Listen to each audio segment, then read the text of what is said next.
Dios les bendiga. Estamos en este momento desde el Monte de los Olivos, un lugar profundamente significativo, no solamente dentro del judaísmo, sino también dentro del cristianismo. Aquí en el Monte de los Olivos queremos dar una corta reflexión a ustedes del último mensaje del Señor Jesús, conocido como el Sermón del Fin del Mundo. Estando Jesús, donde voy a señalar con ustedes, en ese lugar donde ve esa cúpula dorada, es la famosa mezquita de Omar. En ese lugar estuvo construido el primero y el segundo templo de Salomón. Allí en la parte en que estaba construido, ya la parte reconstruida del rey Herodes el Grande, es la parte en que Jesús vino cuando estaba el templo, y allí Jesús subió previo a la gran Pascua judía. A esa Pascua judía el Señor dio el último sermón, y quiero leer a partir de ese último sermón, después de haber predicado el sermón de los fariseos, que es el más duro, el más fuerte, es el mensaje contra los que se dicen ser, pero no lo son. Después de dar ese profundo mensaje, Jesús sale de ahí, de la cúpula dorada, donde estuvo el templo, baja caminando y sale por esa puerta que se conoce como la puerta dorada o la puerta del Mesías. Una vez que sale por ahí, bajó caminando el Valle del Cedrón y pasó para subir el camino viejo que llevaba hasta la parte donde estaba María y Marta. Después de subir, o sea, Betel, en otras palabras, o Betania más bien, Jesús llegó aquí hasta el Monte de los Olivos, y en el Monte de los Olivos, en una parte como esta, que pudo haber sido más al centro, como esta, Jesús da el sermón del fin del mundo. Comencemos la lectura que dice Mateo 24, versículo 1, dice: cuando Jesús salió del templo y se iba, se acercaron sus discípulos para mostrarle los edificios del templo. Aquí, lo que estamos viendo, hoy en ese lugar está la cúpula, pero en aquel entonces estaba la magnificencia de ese templo, de ese edificio que era una de las 7 maravillas que había construido. Lo más cerca que construyó Herodes al templo de Salomón fue efectivamente la reconstrucción que hizo Herodes el templo, que terminó esa reconstrucción. Después respondiendo, dicen sus discípulos para mostrar los edificios del templo. Respondiendo le dijo Jesús: ¿veis todo eso? De cierto os digo que no quedará aquí piedra sobre piedra que no sea derribado. En el año 70 de nuestra historia cristiana, el general Tito de las tropas romanas, después de haber rodeado por 3 años y medio todo eso que usted ve allí de Jerusalén, estos muros, por fin entraron al monte del templo, destruyó en su totalidad todo el templo, incluyendo las famosas piedras marquetas, las pulverizó para evitar, según la historia, según Tito, que los judíos intentaran reconstruir el templo. Sin darse cuenta, Tito estaba cumpliendo una profecía, la profecía de Jesús, esta que leímos, que no quedaría piedra sobre piedra que no fuera derribado. Después de decir eso, el Señor sigue hablando y dice: y estando sentado en el Monte de los Olivos, aquí donde estamos, sus discípulos se acercaron aparte diciendo: dinos, ¿cuándo serán estas cosas y qué señal habrá de tu venida y del fin del siglo? 3 preguntas. La primera: ¿cuándo sería destruido completamente el templo? El Señor dijo que ellos con sus ojos mirarían el cumplimiento de esa profecía. Efectivamente, hoy tenemos evidencia que múltiples de los apóstoles, incluyendo varios de los discípulos que no murieron, fueron testigos de haber visto la destrucción del templo. La segunda pregunta es: ¿cuál será la señal de tu venida? Esa segunda pregunta la contesta el Señor hablando en relación a la higuera, el retoño de la higuera. Nosotros interpretamos como la restauración de la nación judía. Cuando la nación judía fuera restaurada, entonces iniciaría la última generación.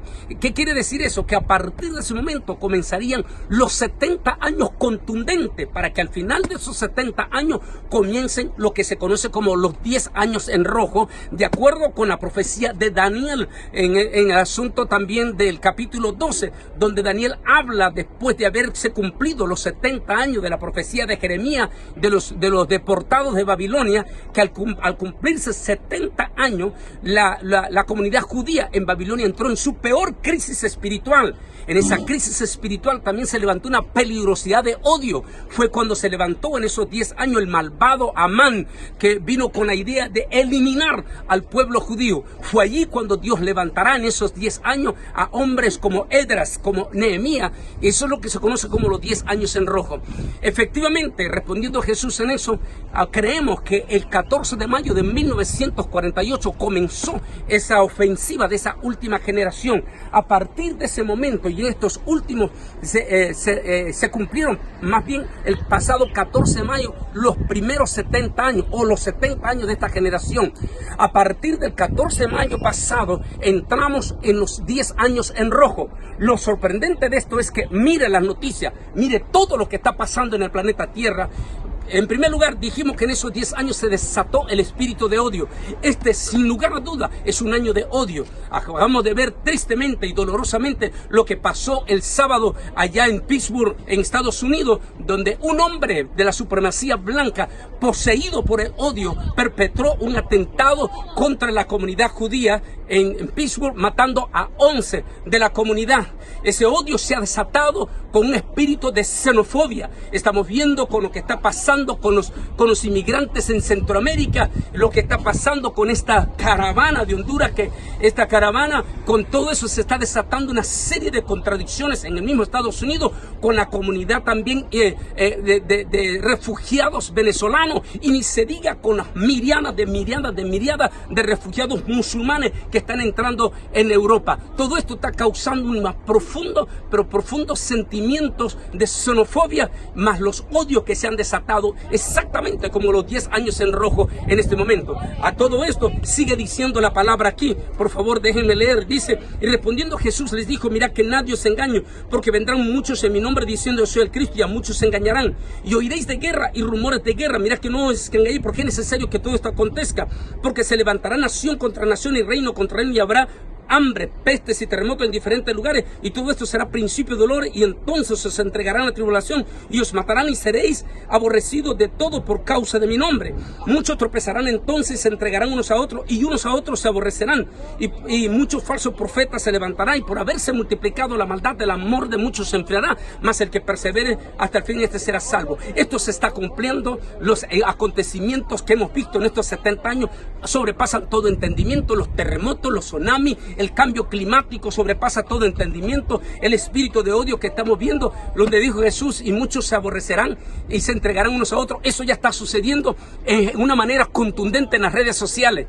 En los últimos 10 años lo que estamos viendo es una confrontación horrible, espantosa, entre los mismos evangélicos en las redes sociales, desbaratándose, destruyéndose entre ellos mismos, sacando sus faltas o sus errores de iglesia públicamente, todo lo contrario a lo que dice el apóstol San Pablo a la iglesia de los Corintios. En otras palabras, estamos en vivo viendo en este momento cuando se han cumplido los 70 años de Israel. Aquí, después que Jesús subió y se sentó, es cuando habló este templo, aquí en el Monte de los Olivos. Tiene significado profundo. Tony nos acaba de dar una explicación profunda sobre el significado para el judaísmo, pero también para el cristianismo, acerca del Monte de los Olivos, y por qué todas esas tumbas, porque todos quieren ser enterrados aquí, porque cuando el Mesías venga y baje caminando para entrar, entonces los que están muertos aquí tienen esperanza de resucitar. El profeta Zacarías habla de ese precioso y glorioso retorno, lo que nosotros conoceríamos como la gloriosa segunda venida de Cristo. Zacarías habla que cuando eso suceda, entonces dice que la nación, el pueblo de Israel, le mirará y mirarán al que traspasaron, y mirarán sus llagas y lamentarán. Mañana, desde el monte de Moria, vamos a tener un estudio profundo, y lo que dice el propio hebreo de Génesis capítulo 22, para nuestra gente, mírenlo, profundo, donde Jesús está en todo presente, desde el Antiguo Testamento hasta el Nuevo Testamento. El Antiguo Testamento es un reflejo de lo que iba a ser el Nuevo Testamento. Jesús aparece en todos los pasajes del Antiguo Testamento y se revela en el Nuevo Testamento.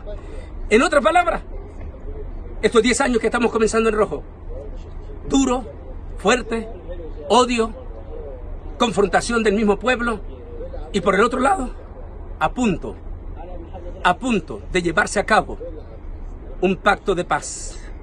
Algunos creen que va a ser el propio Donald Trump el que va a promover finalmente ese pacto, y que posiblemente el yerno del presidente Donald Trump, es decir, su hijo político, podría ser el personaje relevante en la manifestación de ese futuro pacto, que algunos lo ven como la gran profecía del profeta Daniel, y ese famoso pacto que dará inicio a la semana 70 de Daniel.